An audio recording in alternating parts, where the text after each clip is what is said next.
Commander Juwu stood before the massive crystalline communication array, her slender fingers trembling as they hovered over the activation sequence. The control room was silent except for the soft hum of emergency power systems.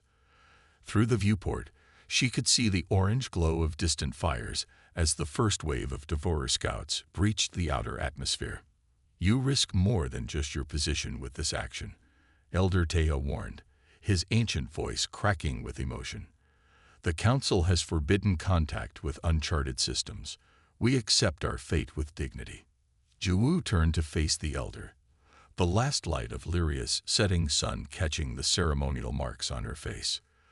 3 silver lines that once symbolized hope but now felt like the mark of failure.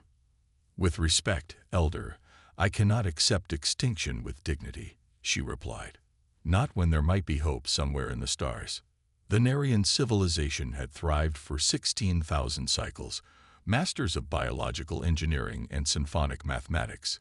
Their cities were living organisms, their art forms experienced rather than observed. And now, all of it would disappear because they had evolved beyond warfare, beyond violence, beyond the capacity to defend themselves. Behind Juwu, her aide Minji clutched a data crystal containing the last complete archive of Narian knowledge.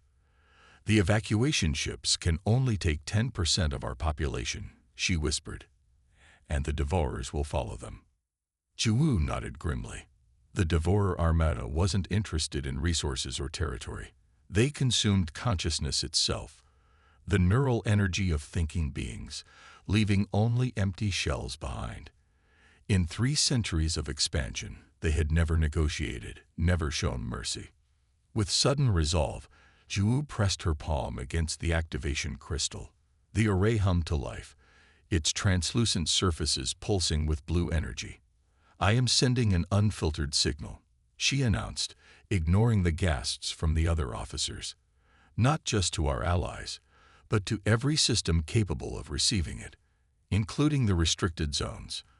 Elder Taya's voice dropped to a horrified whisper. Juwu met his gaze without flinching. "Especially the restricted zones." The signal burst outward in an expanding sphere of quantum-entangled particles, carrying with it visual data of the Devourer attacks, simplified mathematical proofs to establish intelligence, and a simple plea in the universal language of emotional resonance. Pain, fear, hope. Somewhere in the room, someone whispered, "Not Earth. Please, not Earth." The Galactic Assembly had placed Earth under observation-only protocols centuries ago. Humans were an anomaly. A species that developed nuclear weapons before ending regional conflicts, that poisoned their atmosphere before developing the means to clean it, that nearly destroyed themselves multiple times yet always emerged more resilient. They fought constantly among themselves, yet united instantly against outside threats. Most disturbing to the peaceful species of the Assembly was humanity's reaction to fear, not retreat, but advance, not surrender, but innovation. Their military history was a nightmare of escalating destructive capacity, yet somehow tempered by an equally powerful capacity for compassion. The Assembly restricted contact with Earth for good reason. Elder Taya reminded her. They're unpredictable, violent, and survivors. Juwu finished for him. They survive what would destroy other species. And right now, we need survivors more than we need the Assembly's approval. The distress signal rippled through subspace, crossing boundaries and barriers. Most civilizations who received it responded with sympathy but hesitation. The Devourers were considered unstoppable, and aiding the Narians would only draw attention to their own worlds. But when the signal reached Earth's monitoring stations, the response was different. On Earth, United Defense Force Commander Sunwoo stared at the holographic projection showing the Narian distress call. The images of destruction were clear enough. A peaceful civilization being systematically consumed by something that looked like living shadow. Authenticity confirmed, sir, his communications officer reported. It's not from any known source. Can we respond? Sunwoo asked. Technically yes, but our treaty with the Proxima Coalition forbids direct contact with. I didn't ask about treaties, Sunwoo interrupted. I asked if we can respond. In the silence that followed, Strategic Director G stepped forward. The signal origin is 42 light-years beyond our current fastest travel capability. Even if we wanted to help, we couldn't reach them. Sunwoo studied the repeating images, cities falling, beings fleeing, shadows consuming. Something about the enemy's tactics triggered old instincts. These devourers, they've never faced resistance, have they? They attack civilizations that can't or won't fight back. According to the data packet, yes, Jai confirmed. The Narians are a non-violent species. A slow smile spread across Sunwoo's face. Well, we certainly can't say the same about humanity, can we? He turned to his assembled staff. Contact the Breakthrough Initiative. Tell them their theoretical FTL drive just got approved for emergency development, and inform the Security Council that Earth is about to make first contact. As the orders went out, Sunwoo looked again at the distress images. They asked for help, he said quietly. And they're about to get the most dangerous beings in the galaxy. Back on Lyria, Commander Jiwoo watched the Devourer ships entering high orbit, their black hulls absorbing all light. She didn't know if her signal had been received, didn't know if help would come, but she had done what she could. She had called into the darkness, and somewhere, something had heard. The emergency alarm woke Commander Jiwoo from her first real sleep in days. She bolted upright, expecting another Devourer attack. Instead, her aide Minji burst into the room, eyes wide with disbelief. Ships, Minji gasped. 7 ships just appeared in high orbit. They're not Devourer design. Jiwoo ran to the command center where the remaining Narian officers huddled around display screens. The vessels on screen were unlike anything in their database, clearly not designed for combat originally, with mismatched hull plates and exposed power conduits. They looked cobbled together, utilitarian, almost primitive. Are they responding to our distress call? Asked Elder Tata, his voice barely hiding his desperation. Before anyone could answer, the main communication array chimed. A voice came through, speaking in heavily accented but understandable galactic standard. Narian vessels, this is Captain Minho of Earth Vessel Resilience. We received your distress signal. Request permission to approach and assist. A shocked silence fell over the command center. Earth, the restricted world, the dangerous world. They can't be from Earth, whispered one of the science officers. Our data says they're at least 50 years from achieving interstellar travel, let alone the kind of faster-than-light jump that would get them here so quickly. Jiwoo pressed the communication panel. Earth vessels, this is Commander Jiwoo of Lyria. Your assistance is unexpected. The main screen flickered to life, showing the bridge of the largest vessel. The humans looked surprisingly similar to Narians, though stockier, with various skin tones and more facial hair. Their captain, Minho, had dark eyes that crinkled at the corners when he smiled. Unexpected is our specialty, he said. We've brought weapons, supplies, and soldiers, but we need to hurry. Our sensors show large energy signatures approaching from the outer system. The Devourers, Jiwoo confirmed. They return every 12 days to feed. Minho nodded, his expression hardening. Then we have preparations to make. Permission to land our support vessels. Within hours, the landing field outside the last remaining Narian city was filled with Earth shuttles. Humans in mismatched uniforms unloaded crates of equipment. They moved with purpose, laughing and shouting to each other despite the grim situation. The High Council convened an emergency meeting. Captain Minho and his officers stood before them, looking out of place in the crystal chamber with their practical uniforms and weathered faces. We intercepted your message, Minho explained. We couldn't understand most of it, but pain sounds the same in any language. Elder Teja leaned forward. Earth is listed as a restricted contact world. How did you receive our signal? A female officer beside Minho, Lieutenant Subin according to her nameplate, smiled slightly. Your galactic assembly isn't as good at keeping secrets as they think. We've been monitoring their communications for decades, But even if you received our message, Ju interjected, our records indicate your civilization lacks faster-than-light capability. The distance between our worlds. Engineer Do-yun, a compact man with clever eyes and hands that never seemed to stop moving, stepped forward. We didn't know it was impossible, so we did it anyway. He shrugged. The theory existed. We just never had a good enough reason to risk it before.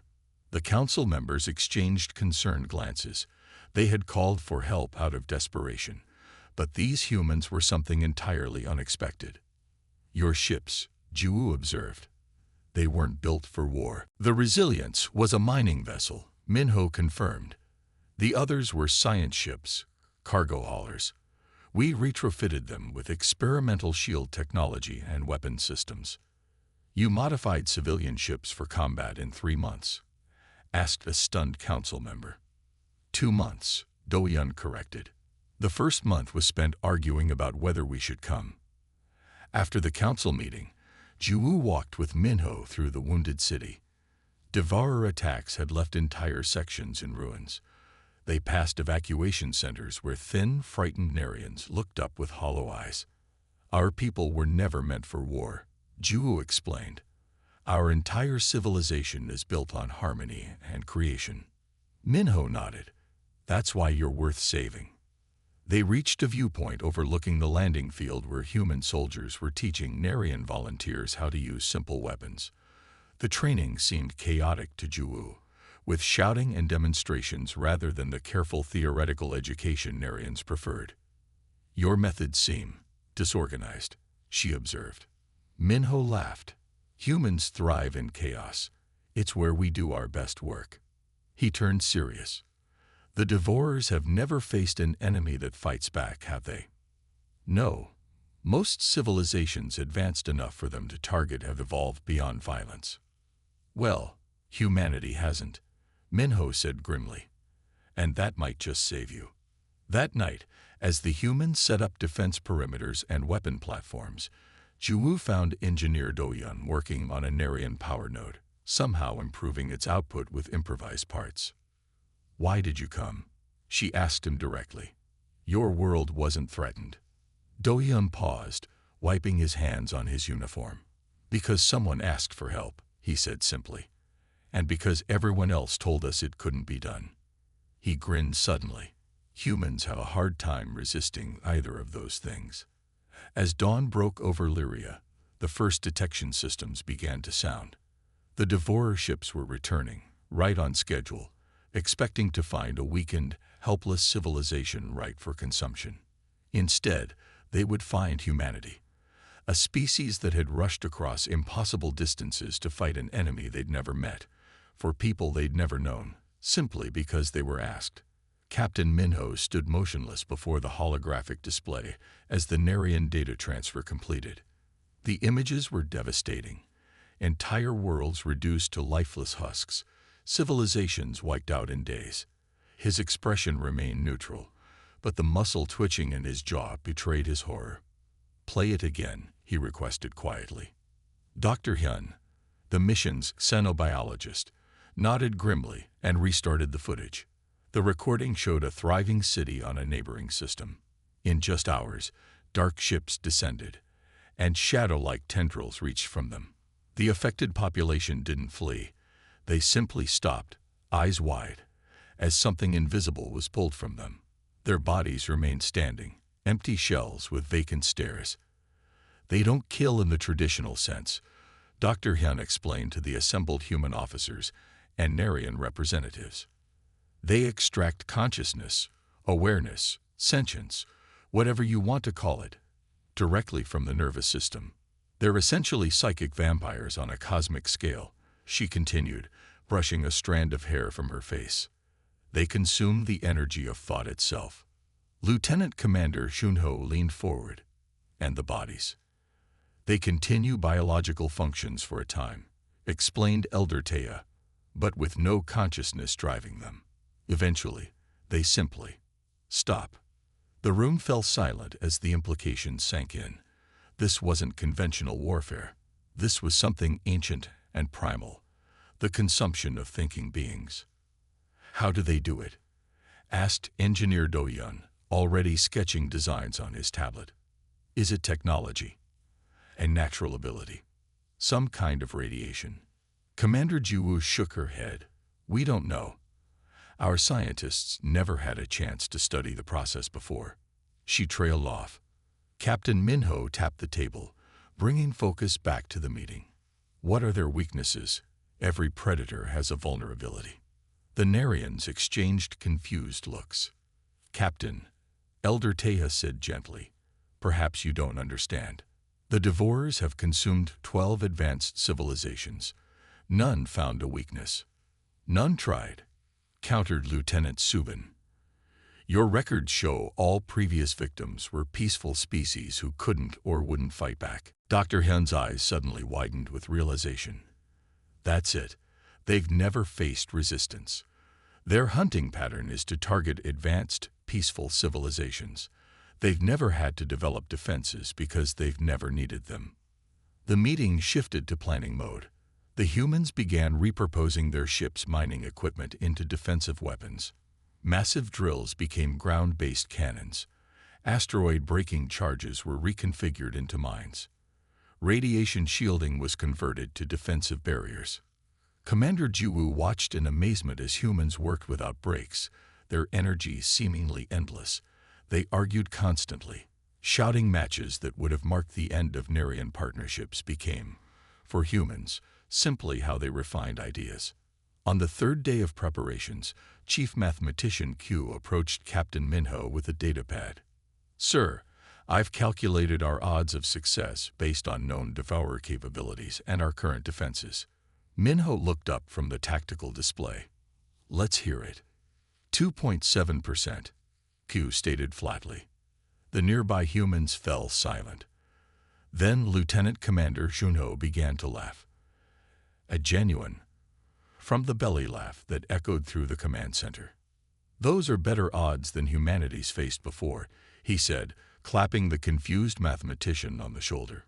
We've rebuilt our civilization from the ashes 5 times on Earth. This is just Tuesday for us. The Narians couldn't comprehend this reaction. Commander Jiwoo approached Minho later that evening as he calibrated defense grid settings. Your people seem encouraged by the probability of failure, she observed. Minho smiled. It's not that we want to fail. It's that humans have always done our best work when the odds are against us. He paused. Your people seek harmony. Mine thrive on overcoming challenges. The greater the challenge, the more we throw ourselves into it. Before Jiwoo could respond, alarm systems blared. The Devourer Armada had arrived in the outer system, earlier than predicted. Massive ships, obsidian black and somehow painful to look at directly, appeared in formation. The main communication array activated without prompting. A voice that seemed to be many voices layered together spoke in perfect Narian. Lesser beings of Lyria, your resistance is noted and irrelevant. You will be consumed. Your essence will nourish the collective. Surrender now and experience a momentary peace before absorption. The Narians in the command center shuddered at the voice. It carried a weight of ancient hunger that seemed to pull at their very thoughts. Captain Minho stepped forward. You're speaking to the wrong species, he replied calmly. This is Captain Minho of Earth. We've decided the Narians are under our protection now. A long silence followed. When the Devourer voice returned, it carried a note of confusion. Earth is not in our database of harvestable civilizations. You are not relevant. Depart or be consumed with the others. Minho looked at his officers, then back at the communication array. That's not how this works. You leave, or we show you what happens when you hunt a species that hunts back. Another silence, longer this time. Your defiance lacks logical foundation. Our forces outnumber yours 13-1. Your technology is inferior. Your destruction is mathematically certain. Minho smiled, but it wasn't a pleasant expression. Math isn't everything. Here's our answer. Come and get us. He cut the transmission and turned to his stunned audience. They've never encountered humans before, he explained. That means they've never faced an enemy that isn't afraid to die. Let's show them why that should terrify them. As the Devourer ships began their approach, Zhu realized the humans weren't just unafraid. They were eager. They had studied an enemy that fed on consciousness and decided, against all logic, that such an enemy could be defeated. And somehow, watching them prepare, she began to believe it too. The first attack came at dawn. The Devourer ships descended through Lyria's atmosphere like falling stars, their black hulls absorbing the morning light. When they fired, it wasn't with explosives or plasma. Their weapons drained energy itself, leaving cold, dead zones in their wake. The outer defense line, a network of repurposed mining shields, collapsed within minutes. The Narration volunteers stationed there fled in panic, some dropping their weapons as they ran. Commander Zhu watched in horror from the command center. "It's happening again," she whispered. "We can't stop them." But the humans didn't retreat. Instead, they advanced. Lieutenant Commander Chunho led a ground team directly toward the fallen shields, carrying strange devices cobbled together from ship parts. "What are they doing?" Elder Taya asked, his voice trembling. "The area is lost." On the tactical display, they watched Chunho's team reach the dead zone. Instead of being affected by the energy drain, they activated their devices, crude energy reflectors that captured the Devourer weapon's output and redirected it in a focused beam.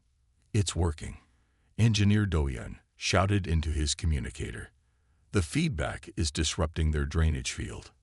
One of the smaller Devourer ships faltered, its systems overloading from the unexpected energy loop. It crashed into the forest beyond the city, sending up a plume of dark smoke. Captain Minho's voice came through the command center speakers. "Confirm one enemy down." Continuing with Phase 2. The Narians watched in disbelief as the battle unfolded. The humans fought unlike any species they had ever observed. When conventional tactics failed, they improvised. When outnumbered, they set traps.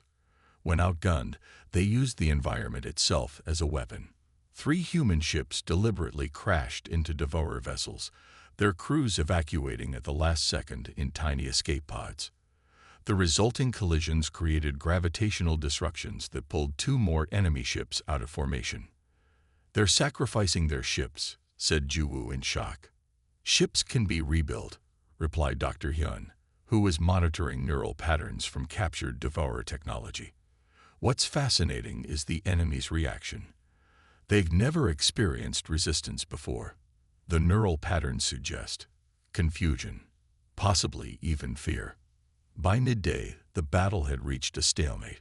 4 Devourer ships had been destroyed, but 3 human vessels were lost as well. The remaining Devourer flagship hung in low orbit, twice the size of any other ship in their armada. Captain Minho called an emergency meeting. His uniform was torn and a cut above his eye had dried to a dark crust, but his eyes were bright with energy. "They're adapting to our tactics," he explained, pointing to the tactical display. "We need something they can't predict.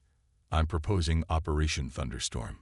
The plan he outlined was audacious to the point of insanity. The Resilience, loaded with all their remaining explosives, would approach the Devourer flagship directly, apparently in surrender.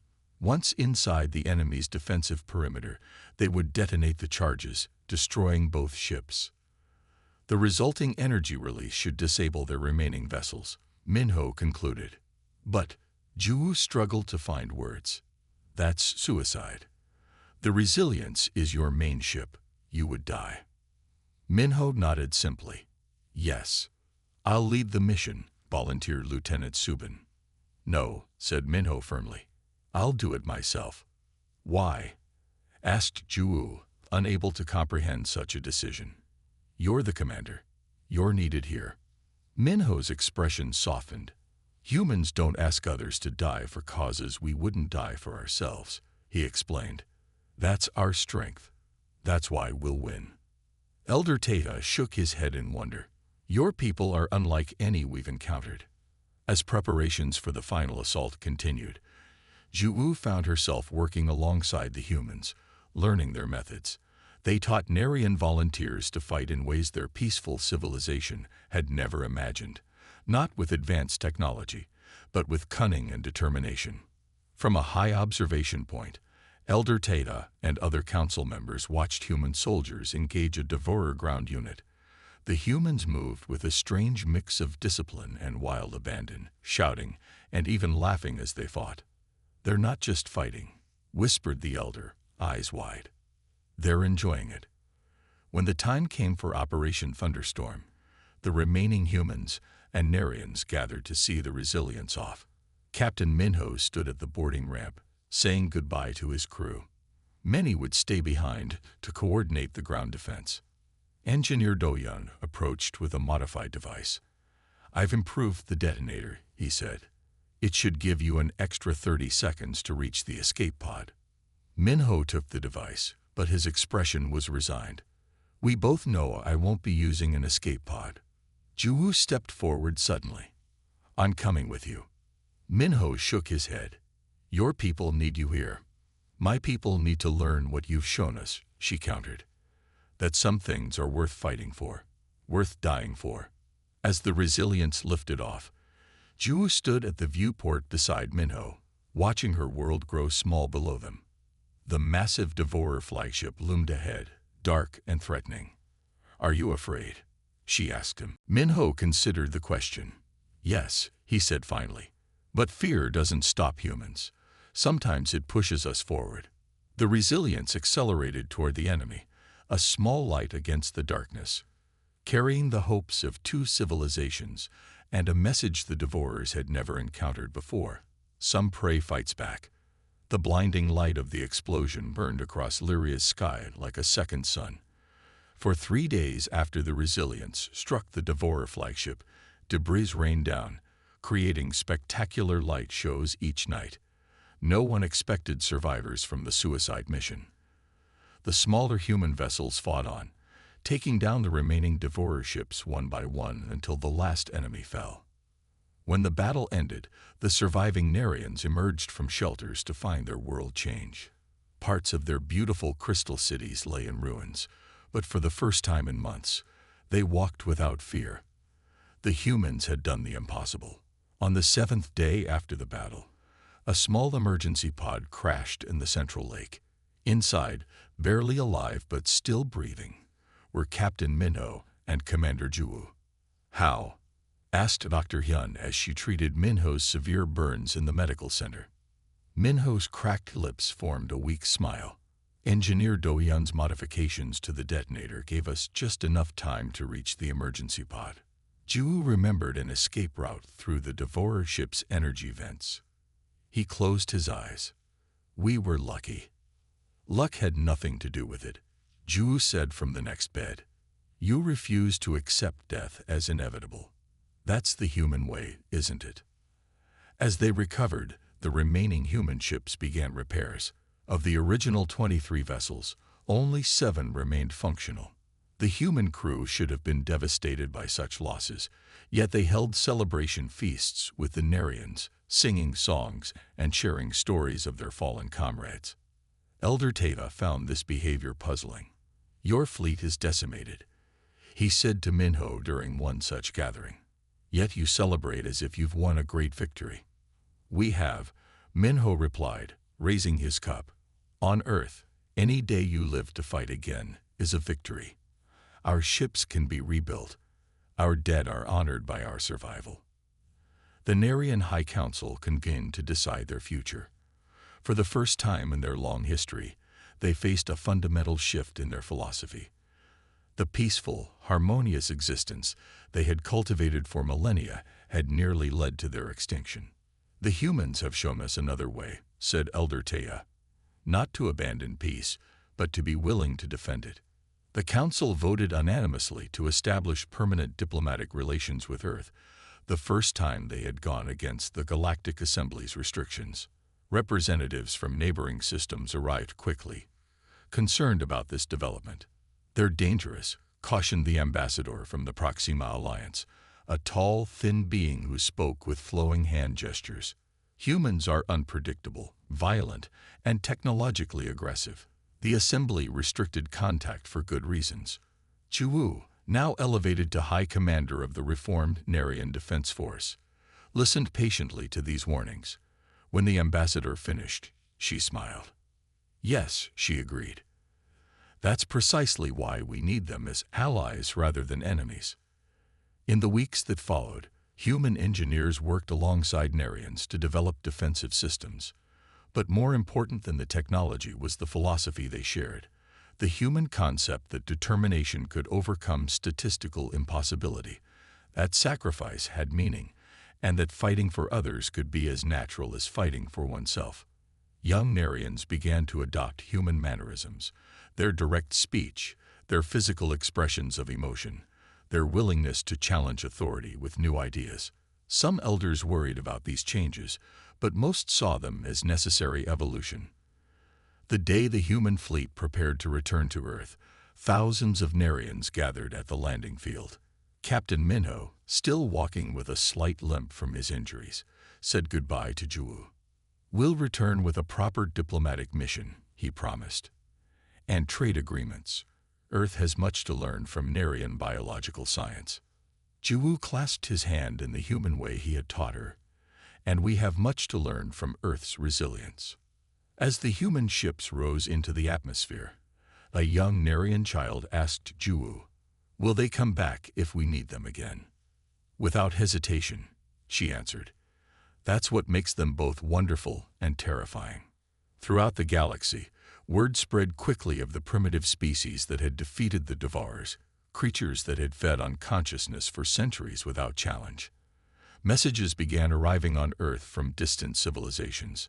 Some sought alliance, others offered technology, but all carried an undertone of careful respect. The Galactic Assembly held emergency sessions to discuss the human problem.